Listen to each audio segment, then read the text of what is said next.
Merci d'être avec nous sur Al24 News au sommaire de l'actualité de ce mercredi 19 novembre. Les forces de l'entité sioniste mènent une nouvelle agression contre le Liban en bombardant 2 localités du sud du pays au lendemain d'un raid aérien sioniste sur le camp de réfugiés palestiniens d'Ain el-Hilweh, près de Saïda, ayant fait près de 13 martyrs et 4 blessés.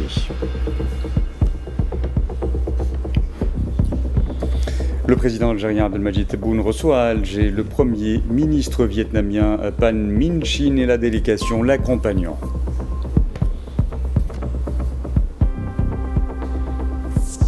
Alger et Hanoï entendent hisser la coopération bilatérale au rang stratégique à travers la signature de nombreux accords de coopération, un dossier dans ce journal. Et puis le président turc Recep Tayyip Erdogan indique avoir discuté avec son homologue ukrainien Volodymyr Zelensky de la reprise des pourparlers de paix entre Moscou et Kiev.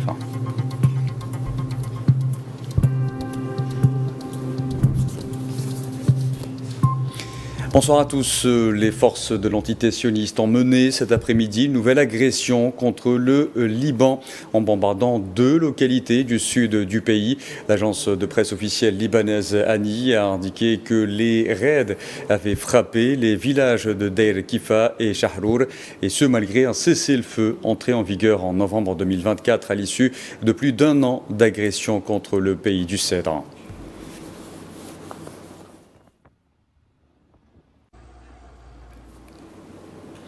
Et plus tôt dans la journée, un drone des forces aériennes de l'entité sioniste a attaqué un véhicule dans le gouvernorat de Nabatia, dans le sud du Liban, faisant 1 martyr et 11 blessés, selon l'agence de presse libanaise ANI. L'attaque s'est produite dans la localité d'Al-Tair. Un bus scolaire suivait le véhicule visé par le missile. Le chauffeur et 10 élèves ont été blessés par des éclats lors de l'explosion. Ces agressions sont survenues au lendemain d'un raid aérien sioniste sur le camp de réfugiés palestiniens d'Ain el-Hilweh, près de Saïda, ayant fait 13 martyrs et 4 blessés nécessitant leur hospitalisation.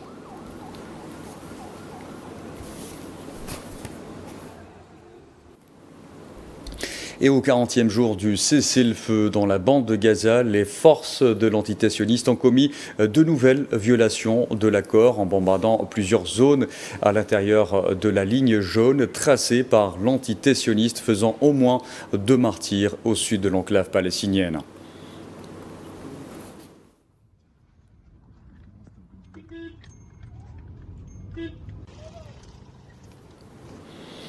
Outre les assassinats et le blocus, l'entité sioniste a recours dans son génocide contre les Palestiniens à une autre forme d'armes de guerre, les transferts forcés des Palestiniens et la construction de nouvelles colonies en territoire occupé, des pratiques documentées par les Nations Unies. Naila Hamouda.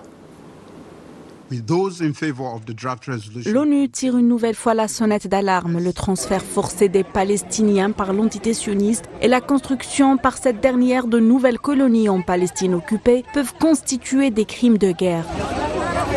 Présenté devant la 4e commission de l'Assemblée générale, le rapport expose un constat indiscutable. Selon la sous-secrétaire générale des droits de l'homme, Else Brandt-Skerris, les déplacements forcés, les démolitions et la confiscation de terres palestiniennes se sont intensifiés au cours de l'année. Pour l'ONU, ces pratiques pourraient relever des crimes internationaux graves.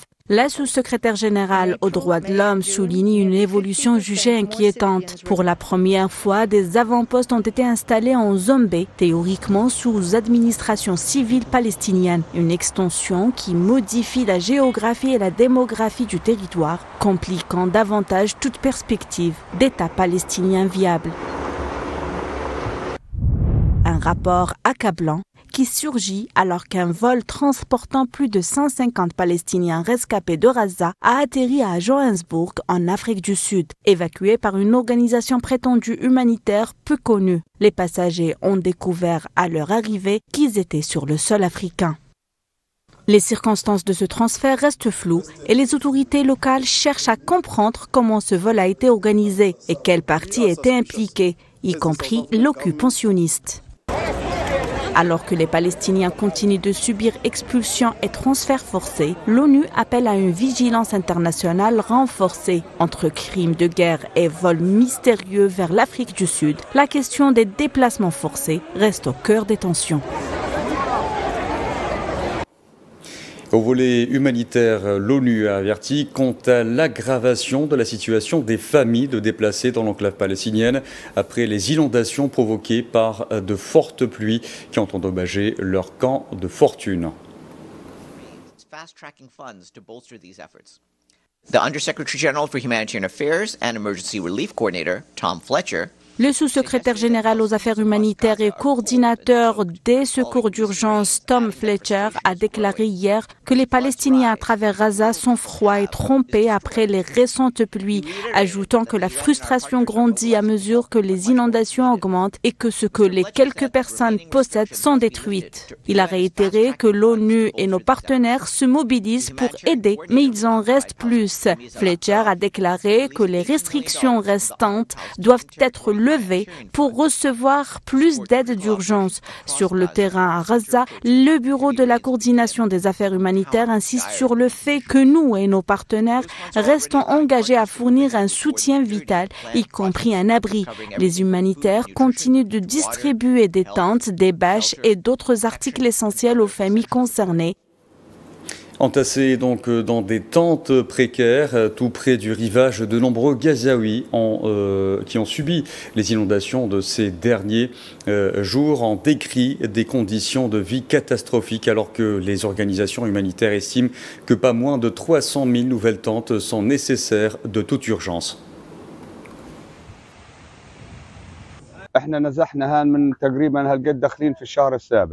Nous avons été déplacés ici autour. Nous entrons maintenant dans le 7e mois. Nous sommes partis et ils nous ont dit d'aller à Al-Mawasi, Khan Younes.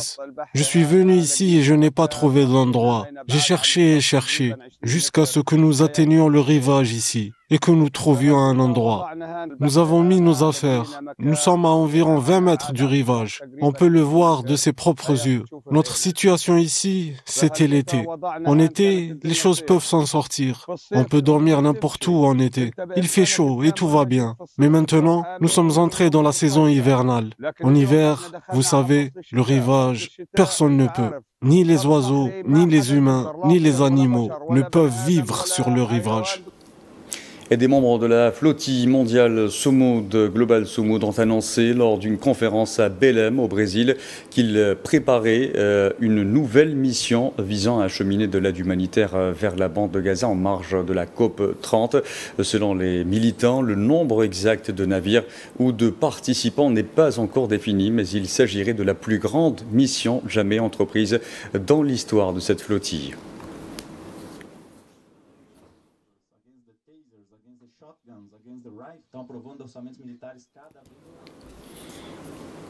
Et à noter également aujourd'hui qu'un caméraman de la chaîne qatari Al Jazeera a été blessé par balle à la jambe hier alors qu'il filmait une manifestation de Palestiniens dispersés par la force de l'occupation sioniste dans la ville de Tulkarem en Cisjordanie occupée.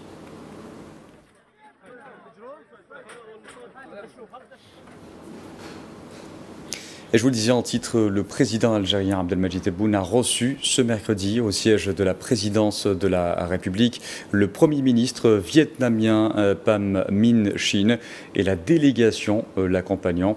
À cette occasion, les délégations algériennes et vietnamiennes ont eu des entretiens élargis.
Voilà, et comme vous avez pu le constater à travers ces images, le président algérien a réservé au Premier ministre vietnamien un accueil officiel au siège de la présidence de la République. Au cours de cette cérémonie, le président algérien Abdelmadjid Tebboune a fait découvrir au président vietnamien dans le hall de la présidence de la République les dirigeants et présidents de l'Algérie depuis la résistance jusqu'après l'indépendance.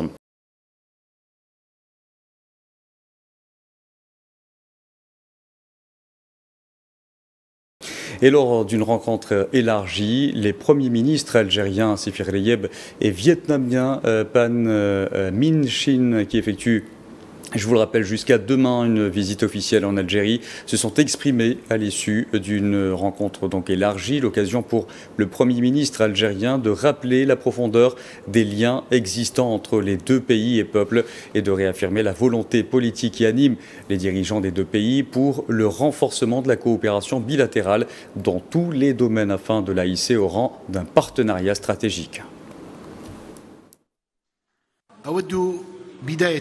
Je voudrais tout d'abord, Monsieur le Premier ministre, vous renouveler la bienvenue ainsi qu'à la délégation qui vous accompagne lors de votre visite en Algérie. Je tiens à exprimer toute notre satisfaction quant aux résultats de cette visite qui se conclut par l'adoption de la déclaration portant création d'un partenariat stratégique entre l'Algérie et le Vietnam. Celle-ci ouvre une nouvelle page marquée par le renforcement des relations entre nos deux pays et traduit leur volonté commune de faire progresser la coopération bilatérale dans tous les domaines. Je vous assure de l'attachement du président de la République, M. Abdelmadjid Tebboune, à développer la coopération avec la République socialiste du Vietnam dans le cadre d'une approche renouvelée visant à bâtir un partenariat fort et diversifié à la hauteur des relations historiques entre nos deux peuples amis. L'établissement de ce partenariat stratégique ne constitue pas simplement un cadre de coopération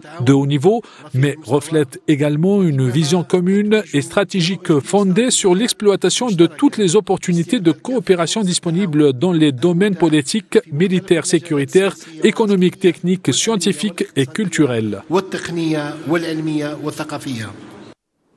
Et pour Sifir Leyeb, la coopération algéro-vietnamienne se traduit aussi par l'intensification des consultations politiques et de la coordination diplomatique à tous les niveaux. Les entretiens que nous avons eus aujourd'hui ont permis d'évaluer de manière globale l'état des relations entre nos deux pays et d'adopter un ensemble de mesures concrètes visant à renforcer la coopération bilatérale. Cela se traduira notamment par l'intensification des consultations politiques et de la coordination diplomatique à tous les niveaux, ainsi que par le renforcement de la coopération dans les domaines de la défense, de la sécurité et de la lutte contre les menaces transactionnelles, au premier rang desquelles figure la criminalité transfrontalière. Les échanges ont également permis d'élargir les domaines de coopération économique, commerciale et d'investissement en encourageant les partenariats entre les entreprises économiques des deux pays. Il prévoit en outre l'incitation des opérateurs économiques à explorer et exploiter les opportunités d'investissement et à établir des partenariats rentables, notamment dans les secteurs des hydrocarbures, des énergies renouvelables, de l'agriculture, de l'industrie et des infrastructures. Alger et Hanoï œuvreront également à intensifier les efforts en vue d'instaurer un ordre international plus juste et équilibré selon des principes diplomatiques communs. Il a également été convenu de poursuivre la coordination au niveau international et régional afin de soutenir les efforts visant à instaurer un ordre international plus juste et équilibré, fondé sur le respect des principes de la Charte des Nations Unies, la non-ingérence dans les affaires intérieures des États et la promotion de la coopération sud-sud. Enfin, le Premier ministre algérien a rappelé l'adhésion de l'Algérie au traité d'amitié et de coopération en Asie du Sud-Est en juillet dernier. Permettez-moi, Monsieur le Premier ministre, de souligner l'adhésion de l'Algérie au traité d'amitié et de coopération en Asie du Sud-Est en juillet dernier, ce qui constitue une opportunité pour poursuivre le travail avec le Vietnam et les autres pays membres de l'ASEAN en vue de bâtir un espace de coopération intégré et constructif fondé sur les valeurs de solidarité et de bénéfices mutuels. À cet égard, nous sommes convaincus que la demande de l'Algérie pour obtenir le statut de partenariat sectoriel auprès de l'ASEAN bénéficiera du soutien du Vietnam en tant que l'un des membres influents de cette organisation. L'importance de hisser la coopération algéro-vietnamienne au rang de partenariat stratégique a également été soulignée par le Premier ministre vietnamien Pham Minh Chinh. Le Premier ministre et moi-même venons d'avoir un entretien extrêmement fructueux au cours duquel nous avons échangé de manière exhaustive et sommes parvenus à un large consensus sur les orientations et les mesures destinées à renforcer davantage encore les relations entre nos deux pays. Après 60 ans de l'établissement des relations diplomatiques, donc nous arrivons aujourd'hui à des résultats très encourageants de notre relation bilatérale et nous sommes convenus d'élever les relations Vietnam-Algérie au rang de partenariat stratégique, reflétant une confiance politique accrue à tous les niveaux, d'élargir l'ampleur et le champ de la coopération dans tous les domaines, de renforcer sans cesse la confiance politique et de consolider la solidarité et l'attachement culturel. Un partenariat stratégique passe aussi par une coordination intense au niveau diplomatique, un point également mis en avant par le Premier ministre vietnamien. Sur les questions économiques, commerciales et d'investissement, reconnaissant un vaste potentiel de coopération et une complémentarité marquée entre nos deux économies, nous avons décidé de faire de ce volet un pilier essentiel et un moteur de partenariat stratégique. Dans cet esprit, les deux parties ont convenu d'accélérer les négociations concernant un accord sur le commerce des marchandises afin d'ouvrir davantage nos marchés respectifs et de promouvoir les activités de promotion commerciale, la diversification et l'accroissement des échanges de produits phares. Les deux côtés ont également convenu de favoriser un environnement commercial et d'investissement ouvert, transparent, équitable et non discriminatoire. Ils ont affirmé leur volonté de créer les conditions les plus propices à la mise en œuvre efficace, stable et durable des projets de coopération stratégique, en particulier les projets dans le domaine pétrolier, des produits agricoles et les produits dans l'habillement, pour faire de ces secteurs une base solide pour étendre notre collaboration à d'autres domaines potentiels et mutuellement bénéfiques. Le partenariat stratégique algéro-vietnamien se veut aujourd'hui comme le début d'une nouvelle ère, d'une relation de longue date permettant une coopération étroite dans tous les secteurs clés. Les détails avec Safouane Ben Sabri.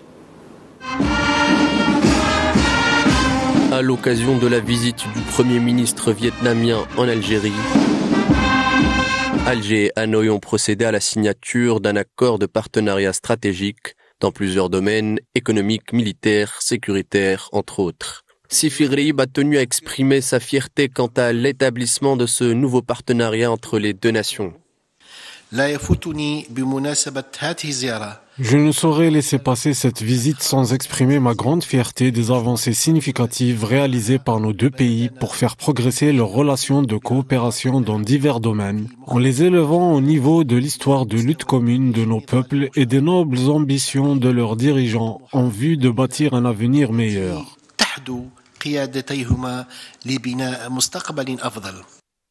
Au-delà du passé commun qui caractérise la relation historique des deux pays, c'est un partenariat tourné vers l'avenir que souhaite mettre en place Alger dans sa relation avec Hanoï.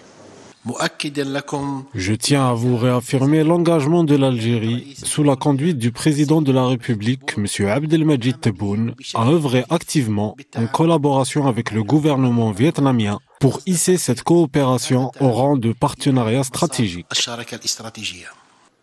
Les deux parties ont également convenu de l'importance de promouvoir le partenariat dans tous les secteurs, avec une attention particulière aux hydrocarbures et à l'énergie, des industries pétrochimiques et de l'industrie textile.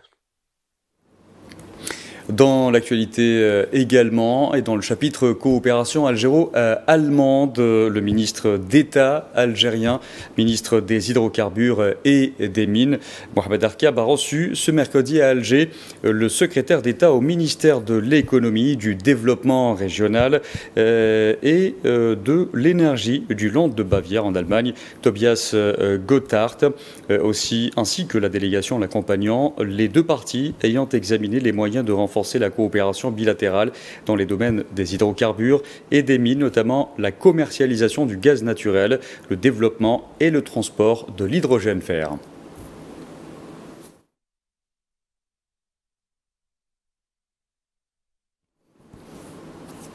Sahara occidental, le collectif des défenseurs des droits de l'homme sahraouis a publié un rapport documentant plus de 38 000 crimes et violations graves commis contre les civils sahraouis au Sahara occidental par l'occupation marocaine au cours des 50 années de présence militaire sur ce territoire. Tinine Al-Makassi revient.